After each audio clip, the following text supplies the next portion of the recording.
throws up my blood pressure. So in order for me to stay off of blood pressure medication, which I take none, I have to drink no caffeine. So I do decaf coffee and is having some. But those new machines that you can that have button that has those teas on there, and they're zero with no caffeine, but they're flavored and they're really good. The peach and berry.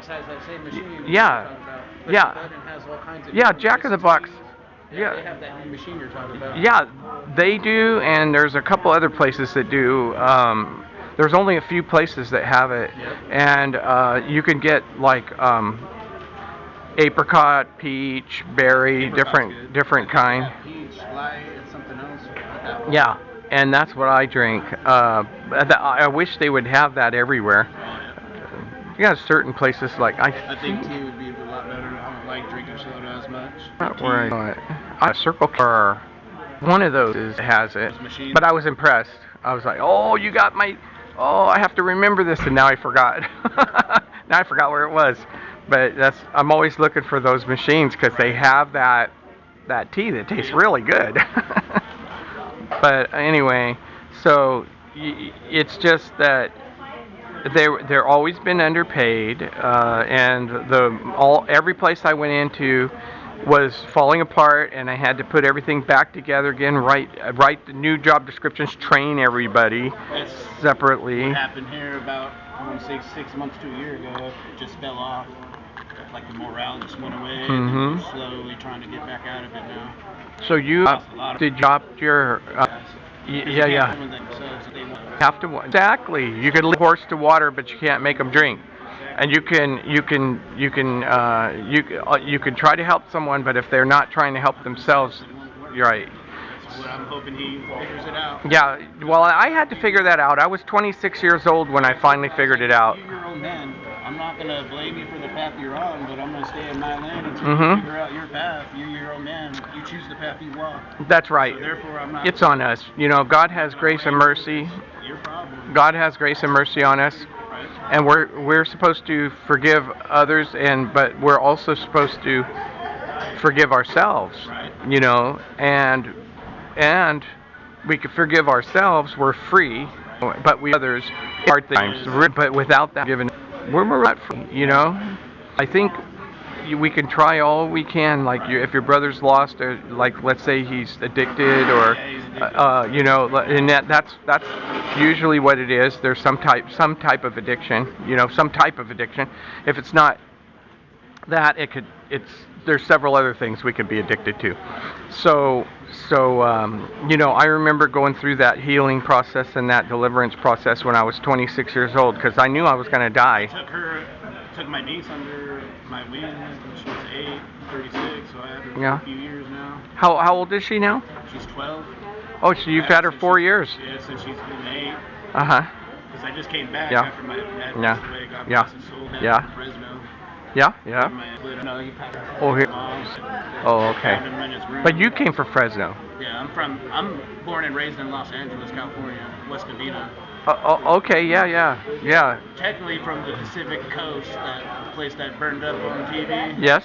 That's where I originally lived. Yes, well, get a load of this. I can honestly say I know exactly how they feel. I was in the Paradise, California fire 6.5 years ago. With the Santa Rosa fire too. I lost everything in the. Oh, you did? Yeah. In the Santa Rosa fire? Yeah. Oh my gosh. Okay, so you understand it. And I lost everything, and that's what brought me here 6.5 years ago, is I lost everything in the Paradise Fire, and there was no housing, and they were gouging the housing there was. They wanted money. It's like a place where if you walked out the front door, you can, you know? I mean, some of these places they showed me, and little tiny one bedrooms with like roach infested and all this stuff, and they were going to charge you twice as much. And I'm going, okay, I'm done with this. So I took a drive in the desert, and I said, I'm going to find a place that's cheaper. So I went to Las Vegas first, and they had, and they had some reasonable places there.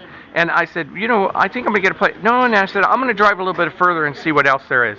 So I came here, and I got a 2-bedroom, 2-bath with a washer and dryer in the unit, and everything at the Vistas over here in Laughlin for $950 back then. 6.5 years ago, it was $950 for like square feet. That's not With a master bedroom with a washer and dryer in one. Had a big one and had my feet right in front of it that was covered, and I was $950 a month. Okay, so then I had to move. I had to move to Reno because I needed wrist surgery. It was one of the injuries I got when I bounced around in the truck. When I was lifting heavy stuff to put in my truck, and then I bounced around and on the way out because I just barely made it out when people were burning to death in front of me and stuff, and I didn't have nowhere to go. I only could go left, and there was no road there. And so I like bounced around like a ping pong ball and dislocated my back and hit my head and stuff. And then I noticed that this bump came up here, and I was living with it for a while, and it kept getting bigger and bigger. But evidently I had strained this tendon in here and didn't know it. And it got worse. So here to Reno, it doesn't get over 100 degrees. COVID hit. Then nobody wanted to do surgery. So then in New Mexico to do it, so I had to go to New Mexico to get the surgery. I was stuck there for a while. Then I had to pay a whole bunch of money to move back to Reno. Then I said, you know what, I'm going to go back to California and see if I can find something halfway decent. So I went to the foothills and I found a nice place, a nice little house that was remodeled for $1,600 a month. By the time you add everything else on, it was $2,000 a month for a little tiny place. And then I go, you know what, I lived there 2 years, and I was like, I don't have space for a garden. I love to garden, and I was like, but this is costing me twice as much as it did in Nevada. I think I'm going back to Nevada to save some money, to pay off my bills. So I'm in the process. I've been in the process of paying off those in another apartment. Yeah. So I know it's like, because I raised my son as a single parent for 15 years. Yeah, in Kingsburg, up right past Fresno in Kingsburg, that little town of Kingsburg. Right. As you're going to Visalia, right in the middle, like right in the middle. Before you get from when you're leaving Fresno going to Visalia. Yeah, that's right there in the middle, Kingsburg. That's that one stretch right before you get into the top. It's all owned by the Mennonites. Oh. The Mennonites own Reedley, Dinuba, Kingsburg, and part of Clovis outside of Fresno.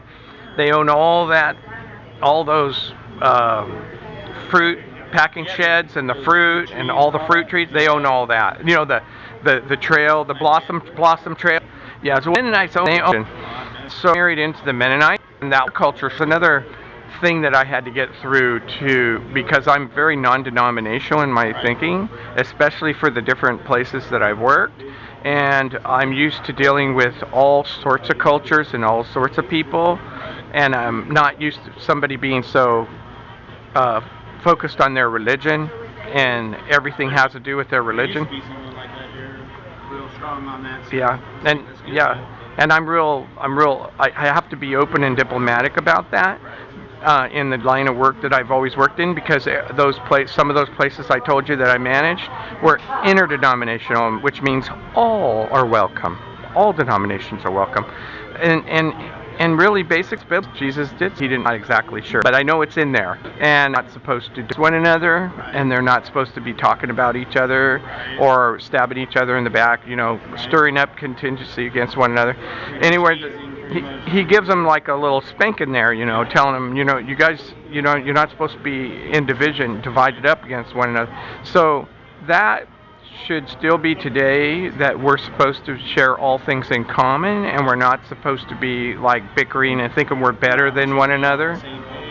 Yeah, we're not supposed to. We're all human. We all believe in time. We get up in the morning. None of us feel our best when we're first waking up, and we're all trying to just get a hold of ourselves and say, okay, get focused. What do we do? We're all like, I guess I've washed and for a lift I want to buy food, and everybody needs food and clothing and transportation nowadays.